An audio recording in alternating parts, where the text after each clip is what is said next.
Bueno, en los próximos minutos, en torno a calculo media hora, vamos a hacer una exposición sobre la sistemática de cómo podemos usar las nuevas herramientas de gestión bibliográfica, repositorios documentales y los software y herramientas de inteligencia artificial para conseguir leer literatura científica a gran velocidad. En concreto, la he titulado el Cómo leerse un Skeletal Radiology, una revista muy de referencia en el ámbito en el que me muevo, desde el móvil, en cualquier sitio y en tan solo 2 horas. Bueno, comenzamos con esa primera fase introductoria y vamos a empezar definiendo qué es la bibliografía. La bibliografía, como sabemos, es el conjunto de referencias a fuentes de información utilizadas en un trabajo académico, científico o técnico.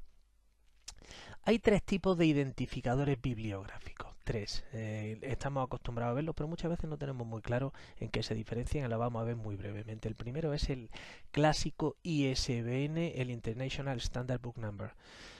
Este es un número único de identificación que concierne a libros y monografías, pero fundamentalmente libros. Y esto es importante saber que puede ser aplicado tanto a libros físicos como electrónicos, pero fundamentalmente a libros. Marco en verde la letra B como mnemotécnico para acordarnos. Book. El ISSN, que es el International Standard Serial Number, que concierne a publicaciones seriadas, es decir, revistas de publicación seriada, publicación periódica, a periódicos, a anales de congreso, y remarco la S como serial.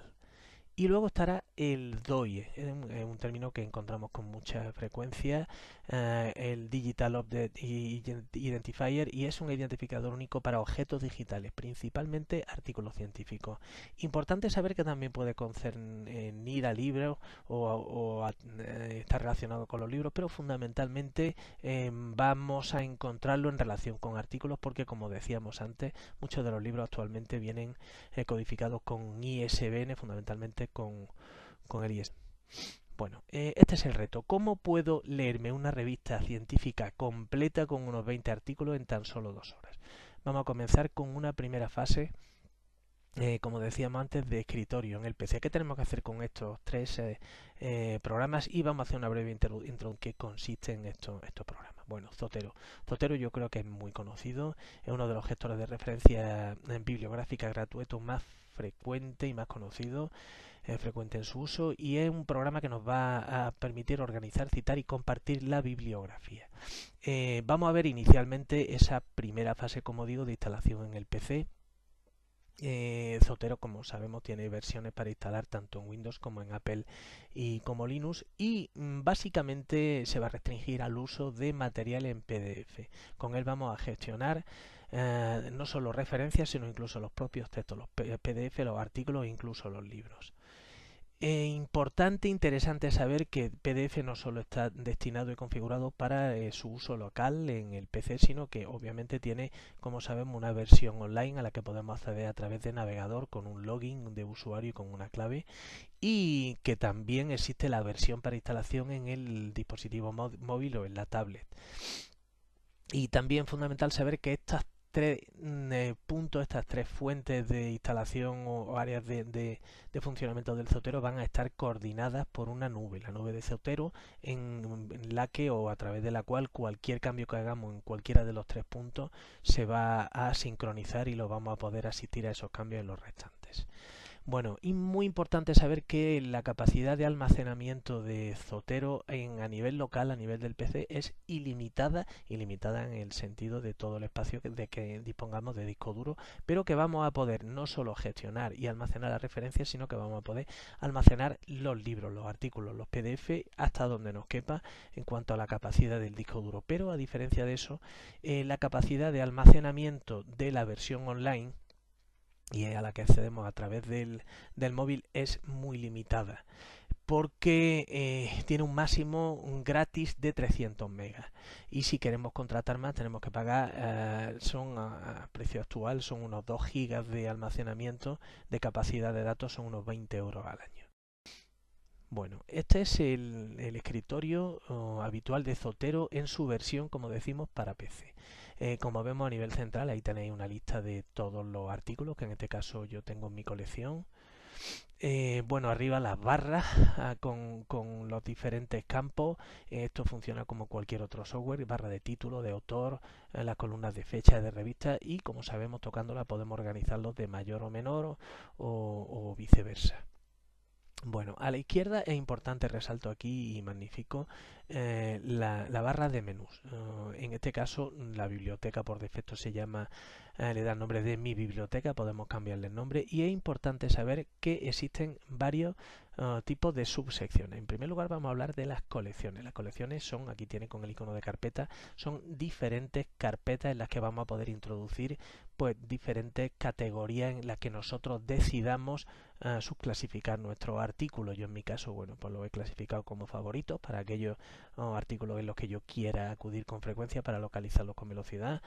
Bueno, casos relacionados con la oncología musculoesquelética, casos para un portal de formación en tumores que estamos desarrollando y este es importante, el de casos vistos, los que hemos visto, porque como luego explicaremos el uso en concreto que vamos a intentar de este programa es para usarlo como herramienta para ir leyendo toda esa bibliografía que nos vamos descargando, clasificarla y prepararla para la lectura. Entonces es importante, si lo queréis usar con ese objetivo, que abráis una carpeta y que le pongáis algún nombre parecido de los archivos que ya hemos visto, de los artículos que ya hemos leído. Bueno, una segunda sección, un segundo tipo, que en este caso no sería de colecciones, no son carpetas, sino son búsquedas avanzadas, pero búsquedas guardadas. Por ejemplo, pues bueno, aquellos artículos que ya hayamos incluido anotaciones o los que conlleven y tengan un PDF como archivo adjunto, los que tengan el DOI, los que no tienen PDF, en fin, podemos hacer diferentes búsquedas y podemos guardarlas para no tener que configurar esos filtrados, esas búsquedas cada vez que necesitemos buscar cierto tipo de artículos en nuestra colección. Estas dos, digamos, secciones, tanto las colecciones como la búsqueda avanzada, son configurables por cuanto las hemos definido nosotros, las hemos diseñado nosotros y no venían en el programa, sino que las hemos desarrollado nosotros. Y esta tercera sí son secciones, digamos, que vienen por defecto. En concreto, Zotero nos ofrece siempre la posibilidad de guardar nuestras publicaciones propias, señalándolas, de localizar los elementos duplicados por si alguna vez pues, nos equivocamos y volvemos a introducir artículos que ya teníamos. Elementos sin archivar es muy importante este porque lo vamos a usar, como veremos luego, en ese objetivo de ir leyendo de una forma sistemática y organizada toda la bibliografía que vayamos acumulando. Y la papelera. Bueno, tenemos, como vemos arriba a la derecha, un filtro por el cual podemos buscar en cualquiera de la información contenida en esas columnas con el término que queramos. Tenemos palabras clave que no tenemos que introducirlas nosotros, sino vienen con los metadatos. Después hablaremos de los metadatos. Y una segunda pantalla o caja de filtrado en la que podemos buscar dentro de esas tags o etiquetas. Bueno, aquí a la derecha, en la columna de la derecha viene el número de referencias bibliográficas de que disponéis en vuestra colección. Yo llevo muchos años con este tipo de material y tengo muchas. Viene también, es importante esta columna que recalco, que remarco, en donde ilustra cuáles de esas referencias tienen el PDF como archivo adjunto dentro del ordenador. Recuerdo que estamos dentro de la versión de escritorio. Y una segunda columna en donde nos marca con un 1, o en este caso el número de notas, es decir, aquella referencia bibliográfica en que lleva adjunta una nota que hemos introducido nosotros. Importante esto porque usaremos esa herramienta. Bueno, volvemos a la pantalla de inicio. Cuando tocamos cualquier artículo, en esa columna de la derecha aparecen los metadatos, esos célebres metadatos que son todas esas información que viene adjunta dentro del PDF y que bueno, indica todos los datos importantes del artículo, es decir, en este caso tanto el título, autores, fecha de publicación, revistas, etcétera, etcétera. Vamos a recalcar los metadatos más importantes dentro del objetivo. El que más, el primero, el DOI. Ya hemos hablado antes de lo que es el DOI. Porque ese DOI es la tarjeta de identidad de ese artículo de revista y es el que vamos a usar para luego localizarlo dentro de nuestra colección. Importante también el metadato del resumen, el abstract, ese abstract que viene también dentro de los metadatos y que nos lo va a enseñar sin que nosotros tengamos que, como el resto, que introducirlo. Y luego, importante también que desde esa columna de metadatos podemos acceder a los ficheros que hayamos adjuntado, en caso si hemos querido poner el PDF. Y las notas es muy importante porque, como digo, lo vamos a usar en este objetivo. Bueno, si doble clic al artículo se va a abrir el visualizador PDF como cualquier otro visualizador, es muy potente, nos permite leer esos artículos directamente sobre nuestra propia pantalla del PC, pero además nos va a dejar editarla, es decir, podemos poner recuadros, podemos marcarla resaltándola, podemos subrayarla, notas, podemos incluso pintar cualquier cosa bonita que se nos ocurra, pero lo más importante es que nos va a permitir la colaboración con otros autores, es decir, vamos a poder compartir PDF, vamos a poder escribir sobre el mismo documento y vamos a poder ir desarrollando de forma conjunta ese material científico. Bueno, recordar, no vamos a entrar en cómo hacerlo, pero que sepáis que con Zotero, al igual que con otros gestores bibliográficos, existen plugins que nos va a permitir, por ejemplo, el anexar a la bibliografía que estemos escribiendo, en cualquier artículo que estemos escribiendo con Word, una vez que le hemos instalado ese plugin, pues vamos a poder manejar toda esa bibliografía de Zotero, nos la va a codificar, la va a poner en el estilo que queramos.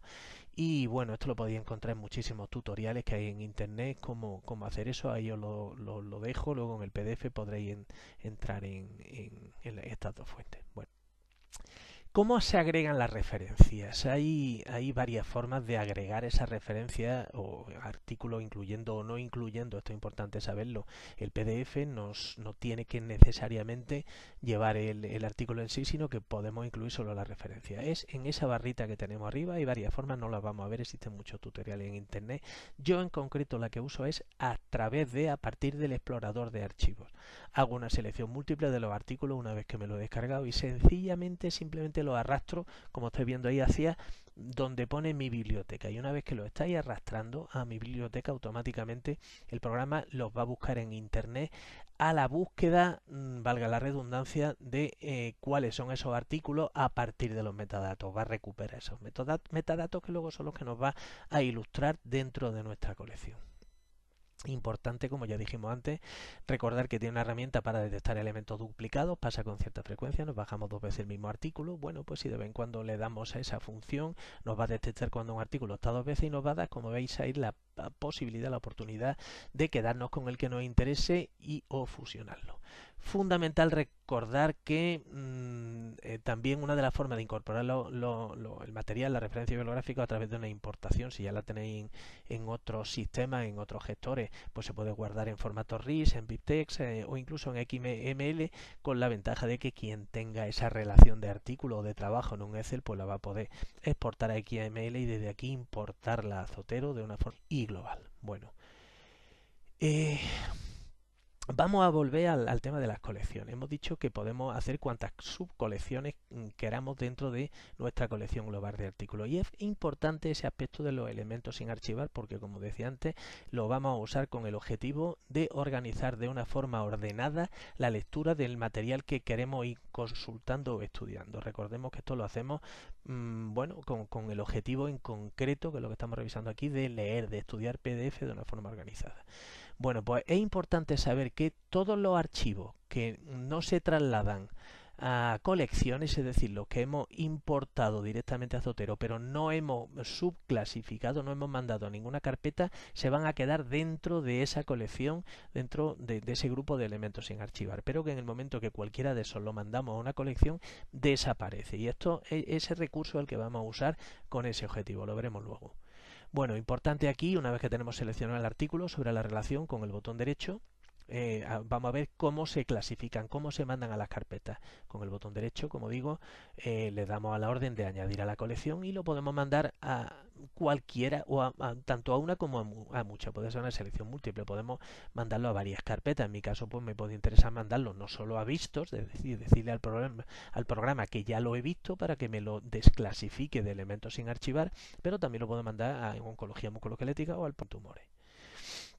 Bueno, esta es una imagen capturada de la versión de navegador. Esta no es la instalada en el equipo, sino esta es la que en cualquier ordenador del trabajo pues podemos acceder, y a través de internet, pues no, como decimos que está sincronizada esa información, vamos a tener acceso a ella. Fijaros que es un poquito más corta, tenemos acceso a las subcolecciones, pero luego está bastante más limitada en el resto de las posibilidades. No tiene la búsqueda avanzada ni lo que hemos visto de los elementos sin archivar. Esto es simplemente de consulta. La versión de navegador es más limitada, pero en los casos en que sí tengamos los PDF nos los va a mostrar y podríamos entrar con la limitación que ya dijimos de que tiene un límite de 300 megas, es decir, si queremos meter más de 100 artículos, porque cada artículo aproximadamente son 3 megas, pues nos va a querer cobrar, con lo cual si tenemos una colección amplia de muchos años de trabajo, pues claro, de Zotero es gratis, pero no son tontos, ellos viven de eso. Entonces, en ese sentido, la versión de navegador es más limitada porque todo ese material que sí tenemos en local, porque no tiene límite, lo puede almacenar, pero no va a poder consultarla desde el orden del trabajo. Bueno, esto yo creo que no hace mucha falta, paso muy rápido por encima, que es Google Drive, lo sabemos perfectamente, un espacio de almacenamiento gratuito que viene con la cuenta de Google, con la cuenta de Gmail del correo, pues también te dan 15 gigas gratis. Bueno, en este caso la diferencia con respecto a la capacidad de almacenaje online de la versión de navegador de Zotero es enorme, es decir, frente a los 100 artículos que aproximadamente te ofrece Zotero, aquí tenemos 15 gigas gratis, estamos hablando de recursos gratis, no queremos pagar. Entonces, en este caso, con 15 gigas, a ese peso, digamos, de los 3 megas, podemos meter aproximadamente en una cuenta que destinemos a PDF de artículos, pues unos 5.000 artículos y gratis, ¿no? En ese sentido, muchísimo más, con más capacidad. Pero la grandísima ventaja que tiene Google Drive es el motor de búsqueda. Google Drive usa el motor de búsqueda de Google y la capacidad de búsqueda es inmensa. Es decir, si dentro de nuestra colección de artículos, por mucho que sea, metemos una palabra de búsqueda en la caja del filtro de Google Drive, la va a encontrar, pero además con esa potencia de búsqueda. Es decir, primero nos va a ofrecer lo que encuentre esa palabra dentro del título del archivo. Cuando digo título, el título que está dentro del PDF, no el nombre del archivo. No hace falta cambiarle el nombre al PDF. Le ponéis el nombre, que le mantenéis el nombre de descarga para ganar tiempo, pero si lee dentro y lo buscan primero en el título, los presenta, después en el resumen, después en el cuerpo del artículo, lee pies de fotos, lee referencias bibliográficas y la ordena por importancia. Es muy útil. Bueno, pues en este caso, ¿cuál es el parámetro que vamos a usar para la búsqueda? El DOI. Hemos dicho antes que es la tarjeta de visita de esa referencia bibliográfica. Y cuando busquemos el artículo en cuestión dentro de nuestra colección de Google Drive, lo vamos a buscar a través del DOI. Este nos lo va a encontrar rápidamente y vamos a poder abrirlo y leer el artículo. Luego veremos cómo interacciona. Y por supuesto recordar la capacidad que tiene de sincronización en la nube, porque todo ese material sí vamos a poder acceder a él no solo desde lo instalado a nivel local, sino también desde cualquier ordenador de internet, desde cualquier navegador, desde cualquier dispositivo tipo móvil o tablet. Y vamos a la tercera pata del banco, que es Google Notebook LM. Bueno, pues como sabemos, yo creo que ya lo habréis oído, es relativamente nueva, pero ha entrado muy fuerte. El Google Notebook es una herramienta gratuita, curiosamente gratuita, sorprendentemente gratuita, para lo potente que es, que está en actual línea de investigación desarrollada por Google, que utiliza inteligencia artificial para ayudar a los usuarios a interactuar con sus documentos, es decir, solo se restringe a lo que le introduzcamos, al material que le aportemos. Esta herramienta nos va a permitir generar resúmenes, responder preguntas y analizar documentos. ¿Diferencia y ventaja con respecto a GPT? Bueno, pues tiene una gran ventaja enorme y es que no alucina. ¿Qué quiere decir que no alucina? Bueno, pues un poco el argot de la gente que usa IA es la frecuente alucinación, entre comillas, que tienen muchas inteligencias artificiales cuando buscan sobre Internet, porque Internet no todo es fiable, no todo es veraz, como sabemos, y nos puede mostrar información y llegar a conclusiones completamente erróneas. En este caso va a buscar solo sobre la fuente que hemos aportado.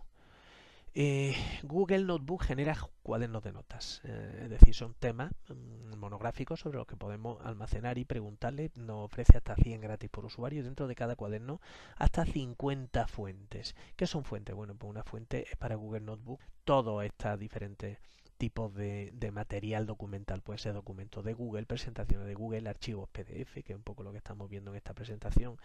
En este caso, fijaros que permite archivos PDF de hasta 500.000 palabras, archivos PDF enormes, verdaderos libros, casi archivos de texto plano, etcétera. Bueno, vamos a ver un ejemplo. En este caso, recordamos que seguimos sobre la versión de escritorio de PC. Esto es la pantalla de bienvenida de Notebook. Importante recordar que a día de hoy no existe aplicación, no hay que instalar nada, no hay un icono sobre el que entremos, sino entramos a partir de internet, bueno, pues con un usuario que nos va a reconocer y sobre el que nos va a empezar a almacenar todas esas cuadernos de notas que nosotros le pidamos hasta el límite de 100.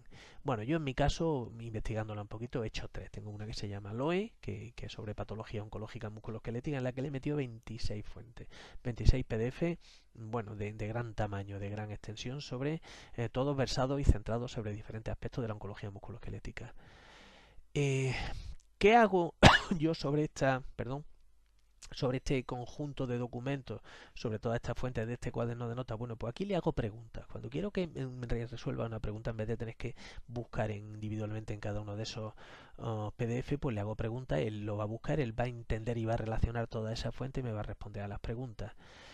Por ejemplo, si yo le pido que me haga un resumen extenso sobre la epidemiología del tumor fibroso solitario, esta es la respuesta que me da. Fijaros, una respuesta resumida, porque le pedí un resumen, pero muy certera, perfectamente bien estructurada, muy bien sintetizada. Cuando la lees ves que no se equivoca, es muy llamativo, pero además tiene esta posibilidad en que te dice de dónde ha encontrado cada una de esa información que te está estructurando y te está presentando de una forma esquemática, y además le puedes pedir diferentes aspectos sobre cómo quieres que te la presente. Es fantástica.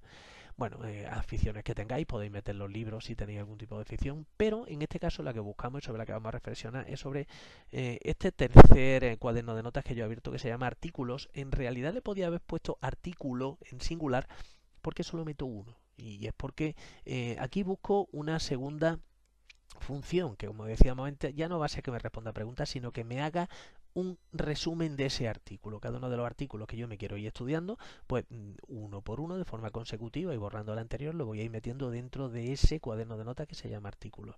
Y siempre voy a... ¿Vale? Bien, esto funciona como con cualquier navegador. Entras, le decís dónde está ese artículo, buscáis el explorador de archivos y le decís lo mismo, hazme un resumen extenso. Bueno, pues este es el resumen que me ofrece sobre ese artículo en concreto, con el que yo estoy probando y haciendo esta presentación. Bueno, este resumen lo pasé por Word y le conté las palabras, tiene 819 palabras. Esto es algo más del triple que las que tiene el abstract de este mismo artículo. El abstract, que como sabéis lo escribe el autor y que viene dentro de los metadatos, tiene 230. Es decir, tiene un poco más del triple de vocablos, de palabras. Pero tiene casi 7 veces menos que el PDF, que también contándolo tiene 5.469 palabras. Es decir, en leernos ese resumen vamos a tardar 7 veces menos que en leernos el PDF, que es lo que hasta ahora clásicamente se hace cuando se supone que leemos artículos o no los estudiamos. Con la inmensa ventaja que además, en función de cómo configuremos la herramienta, pues nos va a poder contar ese resumen, dar esa respuesta tanto en español como en el inglés, lo cual la convierte en una herramienta fundamental y de gran utilidad para gente que no se maneja a lo mejor en el idioma original, en este caso el inglés. La pregunta, ¿extrae las imágenes? ¿Podemos conseguir que nos ponga imágenes? En nuestro caso somos gente de diagnóstico por imagen y nos manejamos con imágenes. No, la respuesta es que no. No, solo extrae material conceptual y como tal no hace un resumen. Las imágenes, bueno, pues las tenemos. Nosotros no vamos a dejar de consultar el artículo, que como dije antes lo tenemos en Google Drive, con lo cual ya estamos usando aquí simultáneamente dos programas. Vamos a ver las imágenes del artículo con Google Drive, pero vamos a leer el resumen que nos ofrece Google Notebook. La siguiente pregunta, ¿lo leo aquí? Quiero decir, ese resumen que nos genera Google Notebook, ¿lo leo sobre Google Notebook? Yo os recomiendo que no, por dos motivos. Primero, es muy rígido, no te deja leer, es muy chico, es muy incómodo para la lectura. Esa, digamos, caja que te genera con el resumen es simplemente para que cojamos ese material, lo copiemos con ese pequeño comando que está abajo. Esto es un copia-pega, lo manda al tele, y esto nos lo vamos a llevar, ¿dónde? Pues nos lo vamos a llevar a Zotero. ¿Por qué? Porque ese material no queremos tener que buscarlo cada vez que consultemos el artículo, queremos mantenerlo. Es decir, vamos a pegar ese resumen dentro del metadato resumen que, como dije al principio, nos ofrece Zotero, y que viene en esa columna de la derecha que nos dice si le hemos incluido o no una nota.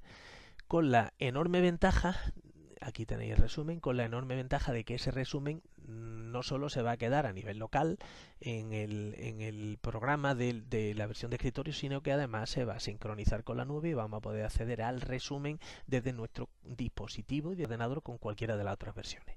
La pregunta obligada: ¿son fiables esos resúmenes? ¿Me los puedo creer? Hombre, da un poco de miedo cuando leemos esto. Esto es lo que te pone siempre después de cada búsqueda. El notebook puede ofrecer respuestas inexactas, compruébalas. Esto es un a modo de disclaimer, digamos, bueno, pues yo creo que es un formulismo legal. Indudablemente que se puede equivocar, claro que se puede equivocar, se equivoca de hecho. Yo haciendo pruebas he visto ya muchos artículos, algún pequeño error, ninguno de entidad, pero algún pequeño error, de conceptos curiosamente no sintetiza muy bien, pero puede equivocar una palabra, puede liarse con algún pequeño aspecto, pero yo no he encontrado ningún error de bulto.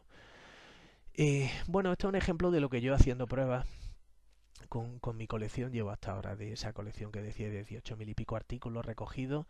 He visto unos 216, como veis. Pero antes de entrar un poco en mi experiencia personal a este respecto, sí me gustaría hacer una reflexión un poco en voz alta sobre las diferentes capa del conocimiento a partir de una lectura. ¿Qué quiere decir con eso? Cuando nosotros no leemos artículos científicos, hay algunos que nos puede interesar leer en mucha profundidad porque es de un tema muy importante para nosotros, pero hay otros que nos basta con menos información. Es decir, podemos aprender a partir de simplemente de un título. Hay artículos que tú te descargas o lees simplemente, a lo mejor no te descargas, pero con el título aprendes porque sabes que se está haciendo cierta técnica que a lo mejor a ti no te interesa porque no va a hacer. Es decir, a partir de la lectura de un título de un artículo científico ya se está aprendiendo. Luego podemos leernos el Astra, una de las cosas más frecuentes que hacemos. Hay artículos que no tienen entidad como para que perdamos tiempo introduciéndonos dentro, pero leemos el resumencito, nos quedamos con lo fundamental, que ya sabemos que nos lo comunica el autor. Y hay artículos fundamentales en que los exprimimos, nos metemos, nos zambullimos y bueno, nos lo aprendemos de cabo a rabo y lo revisamos con cierta frecuencia.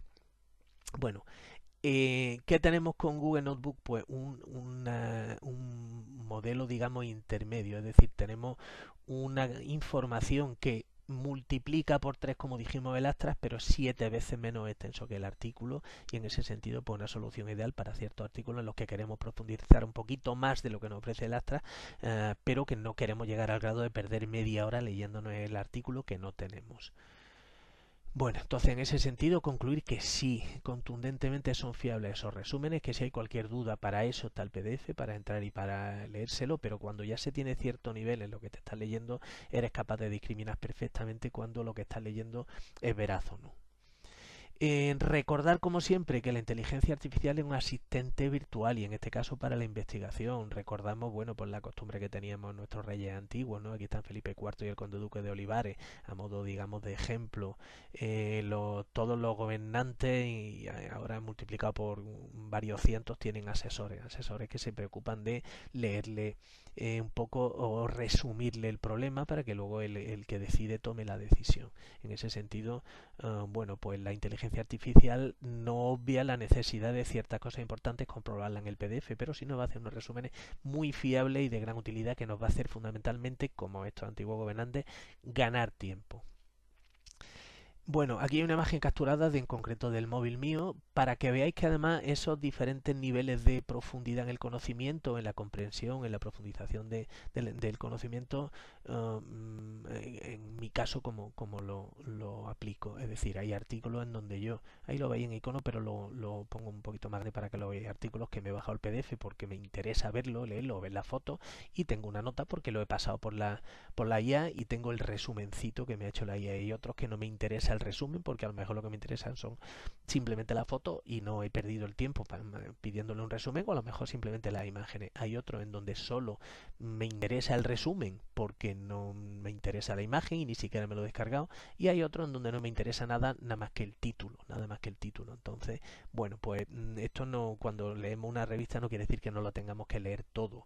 Cuando tú ya estás metido en un tema, sabes perfectamente qué te interesa, qué no te interesa y en qué medida te interesa cada artículo, y este sistema nos permite todos esos niveles. Bueno, ¿cómo busco los artículos? Esto pasamos muy por encima, todos conocemos PubMed, todos sabemos que existe un recurso de PubMed en el donde tú puedes configurar tus propias búsquedas y además incluso le puedes no solo guardarlas, sino poner cuál es tu email para que periódicamente, con la periodicidad que tú le pidas al programa, te vaya mandando esas búsquedas y sepa que se está publicando en qué revista sobre ese tema que tú le has pedido.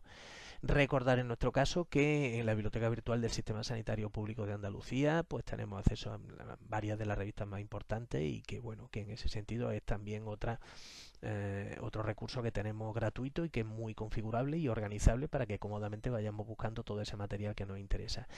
Nos bajamos desde la biblioteca virtual esos PDF y esos PDF, ¿qué es lo que hacemos? Lo arrastramos a Google Drive. Ya dije que no hay que cambiarle el nombre del archivo, simplemente se arrastra, se guardan donde queráis, da igual, no hagáis carpetas subtemáticas, ya esa os la hacéis en Zotero. Y luego también lo arrastráis a Zotero, como ya os enseñé antes, y ya está. El primer proceso con eso finaliza esta primera fase. Y ahora vamos a empezar esa segunda fase en la cual, a partir de todo ese material que hemos depositado en la versión de escritorio, que sabemos que está sincronizado, vamos a intentar usarlo, acceder a él desde nuestros dispositivos periféricos. En este caso, desde el móvil o la tablet. Bueno, yo lo voy a poner con el ejemplo del iPhone, el móvil que yo manejo, pero esto indudablemente, todas estas herramientas o recursos que hay dentro que vaya a ver, pues existe una forma similar de hacer en Android, pues lo único que tenéis que hacer es buscar cuál es la forma, lo mismo. Bueno, esto voy a ir un poquito más rápido porque simplemente que lo tengáis. Luego además colgaré el PDF por si queréis tener una pequeña guía en PDF con todos los movimientos un poco, la sistemática, y por no aburrir tampoco en la charla que se haga larga, voy a contarla por encima pero muy brevemente. Está en concreto en la pantalla de inicio de mi ordenador y abajo tengo las 4 herramientas que se manejan. Recordar que Notebook no es una aplicación, sino que tenemos que acceder a ella a través de o a partir del Chrome. Recordar que bueno, que los archivos importantes vamos a manejar dentro de la carpeta de archivos, pero no va a hacer falta entrar directamente en ella, aunque estemos guardando, como veréis, luego los archivos. Y esos son los 4 programas las 4 aplicaciones que vamos a usar. Bueno, esto es la aplicación muy similar a la que hemos visto de Zotero, por defecto, en la que cuando entráis os encontráis mi librería con todos los mismos datos que, como veis, si lo cotejáis con lo que estaba escrito en local, pues los mismos datos, está sincronizado. Bueno, nos vamos, recalco como dije antes, a los unfiled items, los que no están clasificados, elementos sin archivar, sin clasificar, porque ahí, como expliqué, es donde tenemos esa colección de artículos que hemos ido seleccionando y que están pendientes de que vayamos leyéndonos, estudiando, y que una vez que nos lo hayamos visto, pues lo vamos a subclasificar, a mandar a algunas de las carpetas para que desaparezcan de la carpeta de archivos sin clasificar. Bueno, le damos al clic y nos lleva a esa misma lista que teníamos antes, pero en versión de móvil.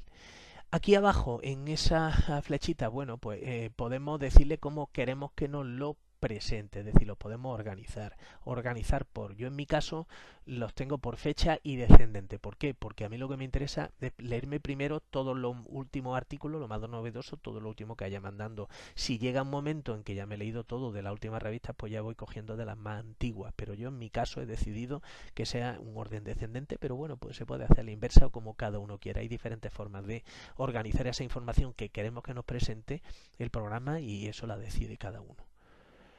Importante, no le deis al PDF, porque de alguna forma intuitiva todos queremos ir al PDF para que nos lo abra. Ya he explicado antes que desde el móvil y desde la versión de navegador, como no lo estamos guardando online, sino que lo tenemos en local, no nos lo va a abrir, va a intentar abrirlo, te va a dar un mensaje de error y nos vamos a enfadar. Entonces, ¿dónde tenéis que entrar? Aquí, en esa pequeña I, que es la I de información. Y al darle a la I de información, pues nos va a salir lo que antes nos salía en la columna de la derecha. Los metadatos de ese primer artículo, que es el que hemos seleccionado. Estos son los metadatos. ¿Cuál recordamos? El fundamental, la tarjeta de visita, el DOI. Con el DOI dándole a copiar, pues además fijaros que viene resaltado porque es un dato fundamental que él sabe que le podemos pedir que lo copiemos, que lo pasemos al portapapeles. Copiamos el DOI, no hay que seleccionarlo entero, simplemente copiar y va a ir al portafolio, al portapapeles. Y ahora fijaros, hemos cambiado, nos vamos al Google Chrome y hemos abierto el Google Chrome, nos vamos a Internet, nos hemos ido al Drive, al Google Drive, y ahora ese DOI que tenemos copiado en la memoria lo pegamos arriba y hacemos lo mismo que hacíamos en la versión de escritorio, lo buscamos, nos lo va a encontrar en Google Drive. Esto lo hace en el metro, andando por la calle, sentado en un banco del parque. Esto lo podéis hacer como decíamos en cualquier lado. Abre ese archivo, bueno, lo podríamos leer, pero lo que estamos buscando son resúmenes, queremos leer resúmenes, ¿no? En este caso vamos a intentar además fabricar esos resúmenes que sí se puede hacer desde el móvil, porque no lo hemos hecho en casa, queremos hacer el resumen de ese artículo que tenemos en Google Drive. Bueno, nos vamos a esos tres puntitos de arriba que están en iPhone, nos dice qué queremos hacer con ese archivo PDF que hemos abierto, le decimos que nos lo descargue, dónde lo queremos guardar, lo guardamos en archivos y pues le confirmamos que queremos guardarlo. Bien, y ahora cambiamos, ahora ya nos vamos a Google Chrome porque vamos a entrar en Notebook. Hemos guardado ese PDF y ahora le queremos decir a la inteligencia artificial que lo lea, que lo procese y que nos fabrique ese resumen. Recordar que como no hay una aplicación, pues para ganar tiempo y no tener que estar siempre abriéndola en Notebook, yo lo que en concreto lo que hago es tenerlo siempre abierto. Sabemos que podemos tener varias páginas abiertas, normalmente las vamos cerrando por no tener muchas entradas de navegador abiertas, pero bueno, dejar siempre abiertas las de Notebook, con lo cual vaya a ganar mucho tiempo ahí. Entramos en Notebook, nos vamos a artículos como hicimos antes, en artículos nos vamos a fuentes y que lo quitar el último artículo, que es el que nos resumió ya en su momento, dándole a ese iconito, pues nos dice que qué queremos hacer, lo quitamos, remove source. Y ahora ya no tenemos ninguno porque recordar que es un cuaderno de notas que hemos fabricado para tener solo uno. Hemos quitado el que había, cargamos uno nuevo, add source. ¿Y dónde lo buscamos? Pues a upload sources y nos vamos a seleccionar archivos, que es donde habíamos guardado el PDF. Buscamos ese que habíamos guardado, le decimos que lo abra y ahora ya una vez que lo tenemos y ya que lo ha procesado y ya se lo ha pensado, nos vamos al chat.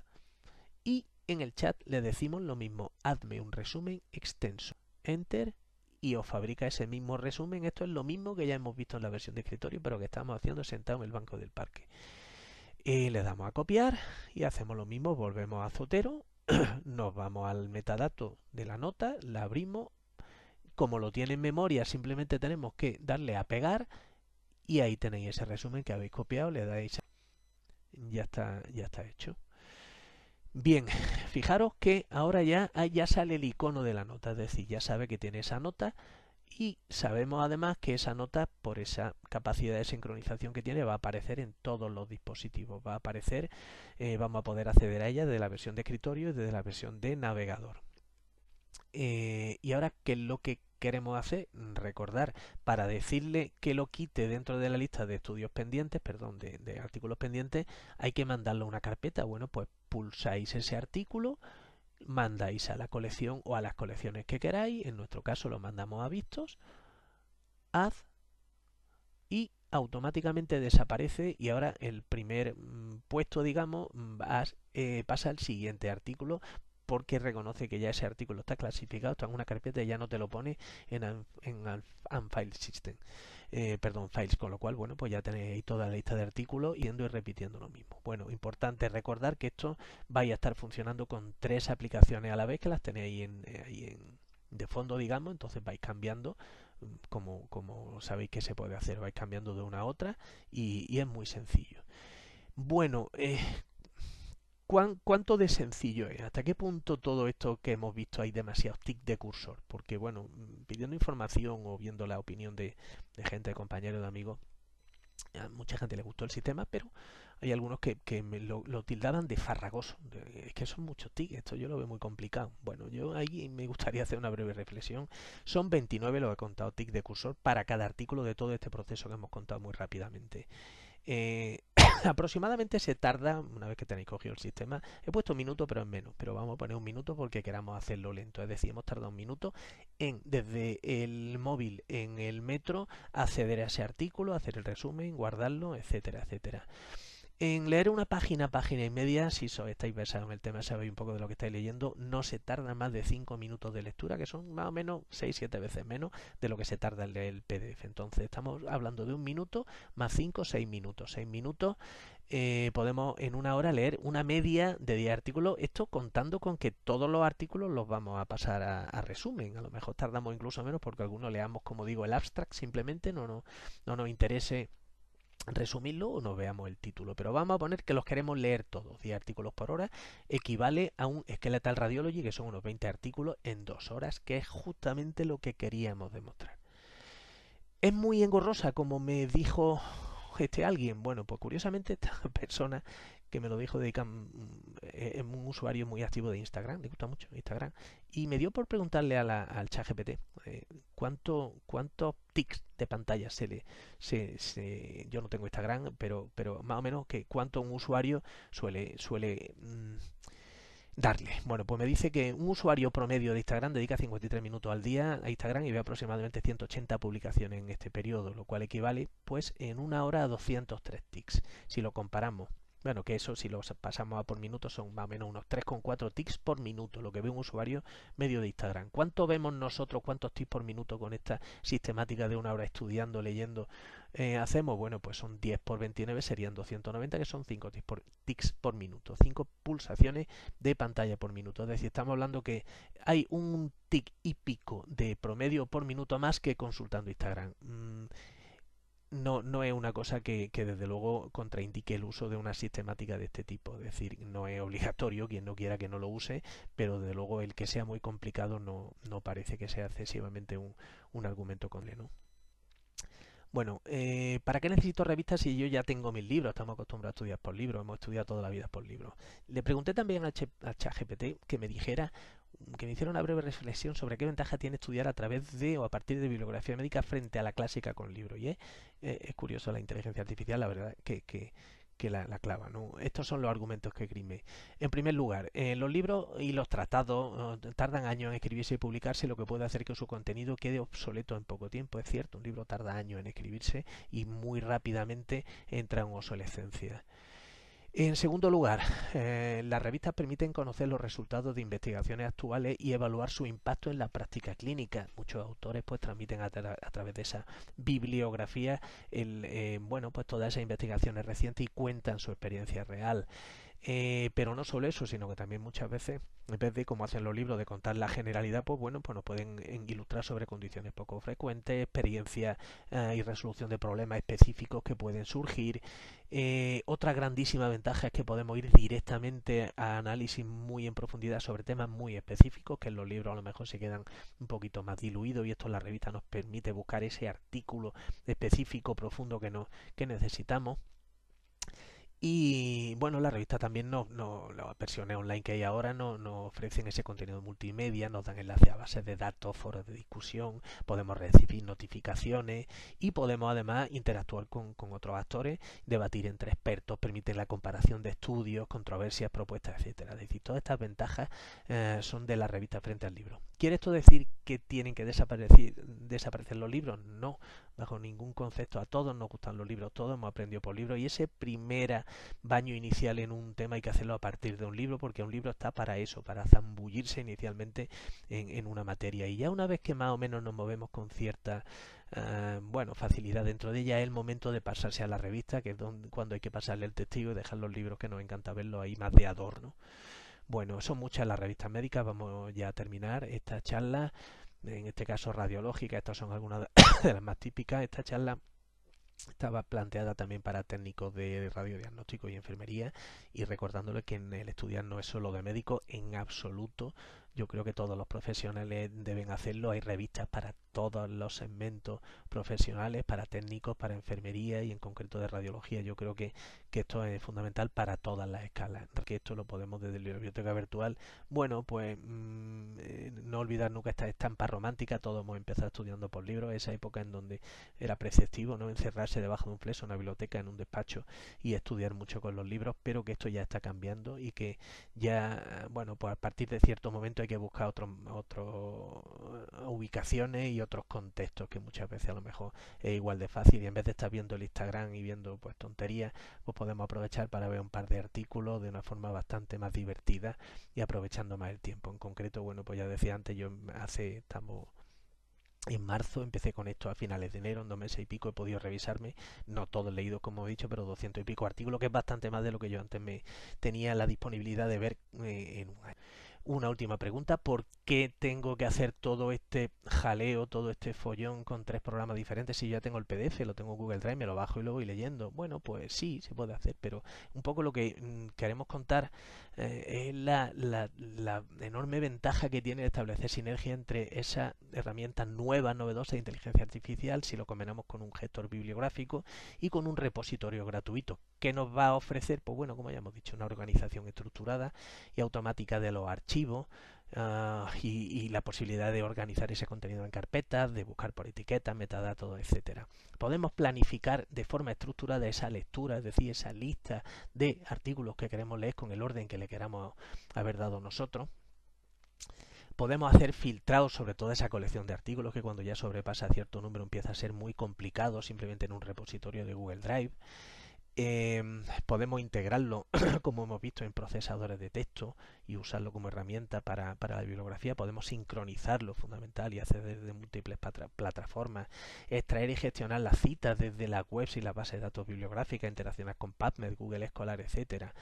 Podemos hacer anotaciones, como decíamos, y colaborar con otros autores, generar bibliografía y sobre todo, que es un poco el mensaje final de esto, tener una mucha mayor velocidad de la adquisición de conocimiento, hasta 7 veces más rápido en español, y lo que nos permite también además una ubicuidad en el estudio y bueno, y estudiar tomando una cervecita, que siempre es agradable, ¿no? Por último, comentar que no solo existe como gestor bibliográfico Zotero, hay otros, Mendeley, EndNote, RefWorks, funcionan muy bien. Como espacio de almacenamiento están Dropbox, OneDrive y Cloud. Yo no lo he investigado, fundamentalmente porque creo que la capacidad de búsqueda que tiene Google Drive difícilmente la van a igualar los demás, pero bueno, igual las tienen. Esto en cualquier caso se puede probar, ¿no? Y luego herramientas de investigación, perdón, de inteligencia artificial. Yo selecciono el Notebook por lo que ya comenté antes, pero existen otras que seguro que nos dan el mismo buen uso en la generación de resúmenes, como ChatGPT, Gemini, DeepSeek. Las ventajas de las que yo he seleccionado, porque son gratis. Estas 3 a día de hoy, no sé por cuánto tiempo, porque Notebook estoy convencido que va a terminar pidiendo dinero, pero son gratis, y que también los PDF son gratis, con lo cual, bueno, pues quien no estudia a día de hoy con estas herramientas porque no quiere, da igual cuál se use. En cualquier caso, lo fundamental es el concepto de que el entorno tecnológico nos permite la interacción de programas de gestión bibliográfica, de repositorios de almacenamiento y de herramientas de investigación artificial. Con esto terminamos. Muchísimas gracias.